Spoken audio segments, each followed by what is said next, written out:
ஸ்ரீ பிரம்ம சம்ஹிதை 5ஆம் வசனத்தின் விளக்கத்தின் 10ஆம் பகுதி. கேளிக்கை இடங்களுக்கு நான் அதை பசு வடிவில் பெற விரும்புகிறேன். அந்த விளையாட்டு இடங்கள் எப்படிப்பட்டவை? பெரிய கொம்புகளுடனும் கூடிய அழகான பசுக்கள் உள்ளன. இங்கே பூரி என்ற சொல் பெரிய கொம்புகளை கொண்டவற்றை மட்டுமே குறிக்கிறது. அது அப்படியல்ல, மாறாக அவை பெரும் மகிமையும் அனைத்து நற்குணங்களும் நிறைந்த பசுக்கள். அவை அனைத்தும் காமதேனு. அவள் அனைவரின் விருப்பங்களையும் நிறைவேற்றப் போகிறாள்.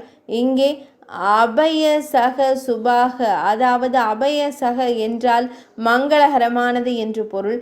யுஷாந்த பாதம் தேவர்களுக்கு ஒப்பானது. எனவே இந்த கோலோகம் உலகிலும் வைகுந்தத்திலும் வேதங்களிலும் பிரசித்தி பெற்றது.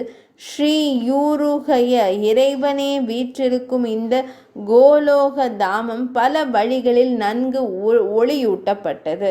யஜுர்வேதத்தின் மத்தியத்தில் ஸ்ருதியிலும் இதுவே குறிப்பிடப்பட்டுள்ளது. பகவான் ஸ்ரீ மகாவிஷ்ணுவின் உன்னத இருப்பிடமான கோலோகத்தையே விரும்புகிறோம் மற்றும் மீதமுள்ள அறிக்கை அதேதான். பொருள்: கோலோகம் எனும் உன்னத இருப்பிடம் முக்கியமாக அன்பு மற்றும் பக்தியின் இருப்பிடமாக அல்லது புகலிடமாக விளங்குகிறது. எனவே யமுனை, கோவர்த்தனம், ராதா குண்டம் மற்றும் பூமந்திரத்தின் பிற இடங்கள் அனைத்தும் அதில் அமைந்துள்ளன. அதற்கு அப்பால் எல்லா திசைகளிலும் வைகுந்தத்தின் முழுமையான ஐஸ்வர்யங்கள் விரிவாக அமைந்துள்ளன. அங்கே சதுர்விய விலங்குகள் போன்றவை அவற்றின் உண்மையான வடிவில் பிரதிஷ்டை செய்யப்பட்டுள்ளன. அது ஆதி சதுர்வியூகம் என்று அழைக்கப்படுகிறது.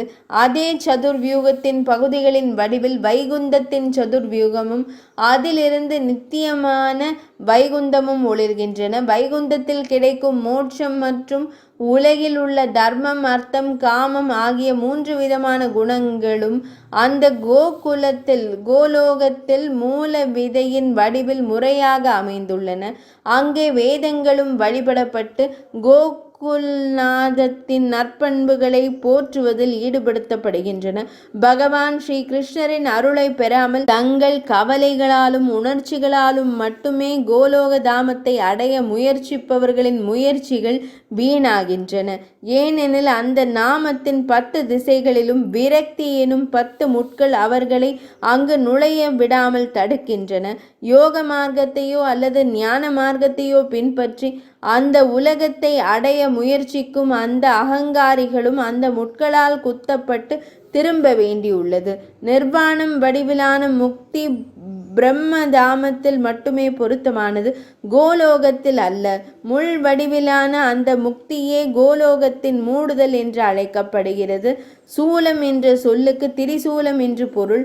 பருப்பொருளின் 3 குணங்களும் கடந்த காலம், எதிர்காலம் மற்றும் நிகழ்காலம் ஆகிய கால இடைவெளியுமே திரிசூலம் ஆகும். இது ஸ்ரீ பிரம்ம சம்ஹிதையின் 5ஆம் வசனத்தின் விளக்கத்தின் 10ஆம் பகுதி இனிதே நிறைவடைந்தது.